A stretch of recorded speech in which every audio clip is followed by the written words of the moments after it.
Hello, it's Dr. Rhonda Johnson. Today is Wednesday, August 12th, 2020. Today I'm going to be discussing a finding that was published in the medical journals, and I'll reference it too in my post. It's a weighty topic. It's about COVID-19 and obesity.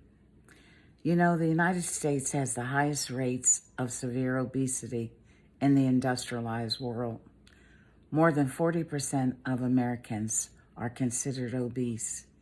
And if you look in certain populations, such as in African Americans, we have some of the highest rates of obesity in the world.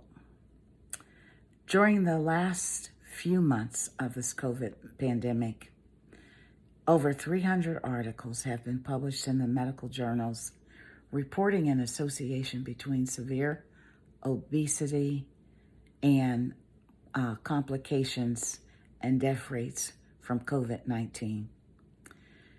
It has become very clear that obesity by itself increases your risk of complications from COVID-19 and increases your risk of being in the intensive care unit and being on a ventilator and dying.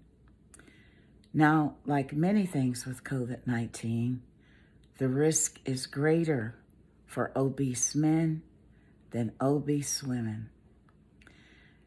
And importantly, when these researchers assess the role of other contributing factors, we call these adjusting for common comorbidities, but they looked at how obesity compares to also having diabetes, high blood pressure, or having a heart attack, or having chronic lung disease, or having kidney disease, or having heart failure. When they teased all of those other conditions out, obesity remained a strong and important independent risk factor for serious COVID-19 disease. Now, that risk is higher in younger patients who are obese also, and we've already seen that obese children are much more likely to have severe complications and end up in the ICU, and I reported on that study a couple days ago. Now, I've said that men are at a higher risk than women, and I don't mean this in a critical way or demeaning way at all. But for men who have abdominal obesity, that's commonly called a beer gut or a beer belly or a spare tire or a middle-aged spread, whatever you want to call it. It is clear that beer belly, beer gut, or whatever is the shape of the risk for COVID-19. Now let's talk about what the researchers said in terms of why. Well, we can blame it on these fat cells. Fat cells are active in the immune system dysfunction, and fat cells are contribute to metabolic processes in the body, and they contribute to things that go on in your blood vessels. Abdominal fat is called visceral fat because it, protects the organs. It's down there in the abdomen, and there are many organs in the abdomen. And they are very biologically and biochemically active. And these fat cells secrete many hormones and chemicals that interfere with signaling between the cells. They produce those cytokines that I talked about, as well as lots of hormones that regulate your metabolism.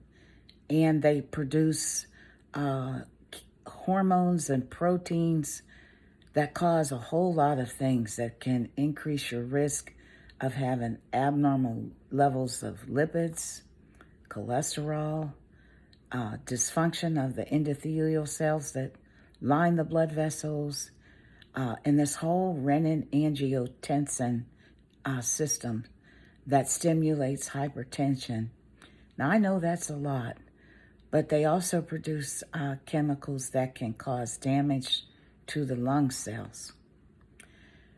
So they're biologically and metabolically active, and they have a role in the immune system, those fat cells.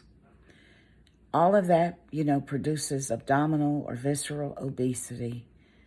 Now, and if you've got that big, beer belly, that mass that's hanging out in front, and you get COVID-19, well, one of the things they do in the hospital is they put people on their stomachs.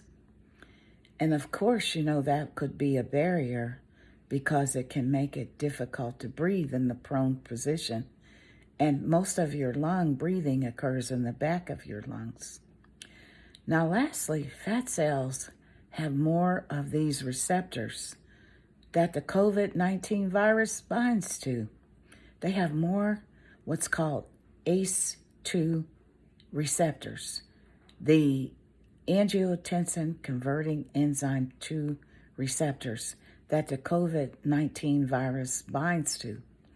So if you have more fat cells, your increased body fat may serve as like a hiding place for the COVID-19 virus, a viral refuge and replication site.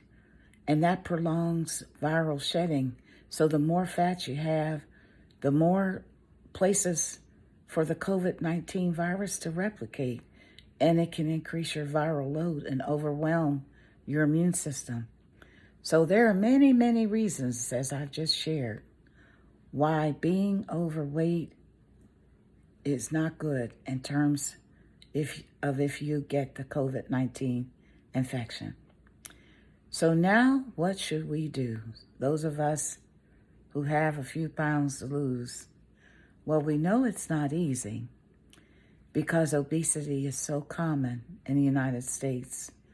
We're comfortable living with being overweight. Weight reduction is not easy. It's difficult. And you can't do it overnight. But for all of us who have more than just a few pounds to lose, I am hoping that this will motivate us all to take on the battle to lose excess weight. We're going to be dealing with this pandemic for a long time. And if ever we need a compelling reason to try to lose weight, this COVID-19 pandemic should be more than just a little bit of a motivator. So in the meantime, what do we do while we're trying to lose weight and exercise and change our way we eat and move? It's important for us to keep our guard up. For overweight people and people who are obese, we have to really maintain our vigilance against getting COVID-19. So we have to keep up with social distancing, altering our behaviors that put us at risk to get transmission and these activities. And we also need to wear a mask and wash our hands. And while we're changing the way we consume food, we must always remember that small changes can lead to big results. So this is my message today. It's a message for me, as well as anybody out there that needs to work on losing excess weight. It'll help us in the battle against COVID-19. This is Dr. Rhonda Johnson. My views are my own. Stay safe and stay alive and stay healthy and have a blessed day.